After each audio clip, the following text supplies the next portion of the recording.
Good morning. Good morning. काय नाव आहे आपलं सर? अविनाश खटावकर. आणि मॅडम आपलं? अल्पना खटावकर. किती वय आहे सर आपलं?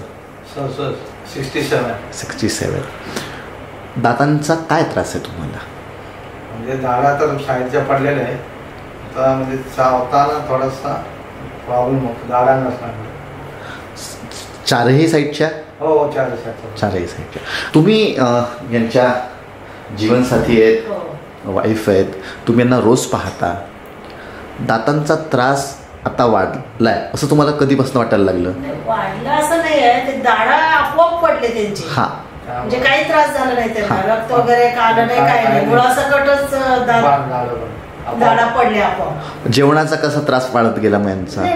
जेवणाचं काही नाही. आता ते एक दात पडला ना, दाढ अर्धवट पडलाय तो. हा, तेव्हापासून त्यांना ते खाता येईना झालं. म्हणजे असं मग ते कुस करून असं खातात मग अच्छा, वरणामध्ये ते चपाती हे करून ते असं खायला चावता येत नाही ना, वरचे दाढा नाही आहेत, खालचे पण नाही आहेत, ते चावायला प्रॉब्लेम येत होता. फुल माउथ इम्प्लांट दात बसवण्याची हे जो डिसिजन तुम्ही घेतला, हा डिसिजन कधी घेतला, कधी घेण्यात आला? आताच म्हणजे ते दाढ पडलं ना, त्यांना खाताना त्रास व्हायला लागला.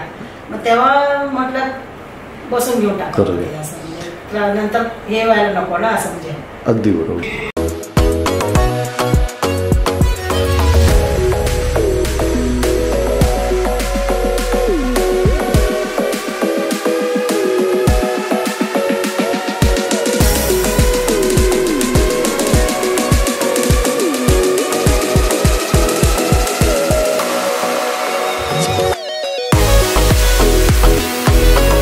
माझं नाव डॉक्टर मनीष दिगाडे आहे.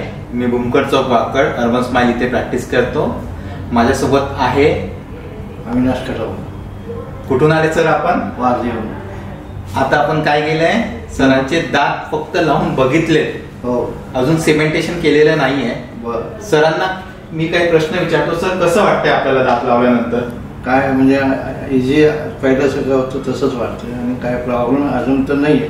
अजून तुम्ही पूर्ण केलेलं नाही आहे. आत्ताच प्रॉब्लेम जाणवत नाही आहे.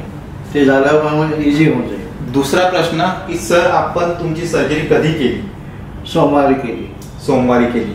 आणि आज किती दिवस झाले तुमची सर्जरी? 2 दिवस करून सर्जरी झाली आणि काल माप पण घेतलं आणि आज ते तयार होऊन जाता आली पण जसे होते तुम्ही हातामध्ये पकडू शकता. हो आहे. आणि चेक करा तुम्ही, कसं वाटतंय तुम्हाला? हो ना, पहिले जशी होती ना त्याचप्रमाणे वाटते.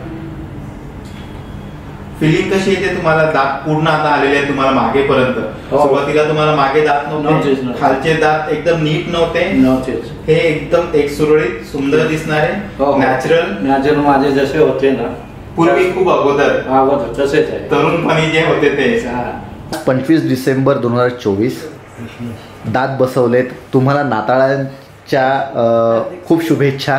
तुम्हाला हा दिवस लक्षात राहील की 25 डिसेंबरला क्रिसमसला मला दात बसवलेत. तुम्ही 3 दिवसापूर्वी आला होता. तुमची मनात एक शंका होती की हे दात 3 दिवसात बसतील कसे. ती शंका दूर झाली आज? हो, दूर झाली. एकदम खूप बरं वाटलं. खूप आनंद झाला. सर्जरी आपण सोमवारी सुरू केली, आज बुधवार आहे. सर्जरीचा काय अनुभव होता तुमचा? काय मला म्हणजे कशाचा त्रास झाला नाही ना, काढते बाई आणि ते बाकी तुम्ही काय क्लिप आणि ते काय कशाचा त्रास पण नाही झाला, जाणवलं पण नाहीये. योग्य काहीच त्रास झालेला नाही. मला वाटलं रात्री त्रास होईल त्यांना, पण मी विचारले म्हणजे अजिबात त्रास होत नाही मला. मला आश्चर्यच वाटलं एकदम. कारण माझं एक हे दाढ काढल्यानंतर मला त्रास झाला होता, म्हणजे काढल्यानंतर पण मला काय नाही. पण म्हणजे एवढे सगळे दात काढून स्क्रू फिटिंग केल्यानंतर काही पाटील सर, मी तुम्हाला विचारतो, आपण यांचे शेजारी आहेत. 3 दिवसापूर्वी हे तुम्हाला भेटलेत सर्जरी विषयी. तुमची काय प्रतिक्रिया होती की ह्यांनी जेव्हा सर्जरी डिस्कस केली? 3 दिवसात होईल असा आम्हाला विश्वासच नव्हता, पण आता बघितल्यानंतर विश्वास. तुम्ही दवाखान्यात आलात, डॉक्टरांना भेटलात, तुमच्या ज्या कंप्लेंट आहेत त्या कंप्लेंट तुम्ही डॉक्टरांशी डिस्कस केल्या. तुमचा डॉक्टरांविषयी काय अनुभव आहे चौघांचा? पण खूप छान, खूप छान आहे. खूप छान. आणि सगळ्या शंकाचं समाधान. व्यवस्थित सगळं आणि असं म्हणजे काय म्हणता, एगो नाहीये. अगदी डॉक्टर वाटतच नाही एकदम फॅमिली फ्रेंड सारखं असं फॅमिली मेंबर आणि एगोपणाने काय खूप छान. आम्ही सगळ्यांना सांगू इथंच जावं तुम्ही दाताचं ट्रीटमेंट करायला जावा आणि निदान तुमचं समाधान करून घ्या. वाटते तर करा. ते त्याने कसे तुम्हाला ट्रीटमेंट देतील, सल्ला देतील. तुम्हाला वाटलं लगेच करून घ्या, वेळ घालू नका. आणि हे आम्ही सगळ्यांना साध्य घ्यायचं नाही.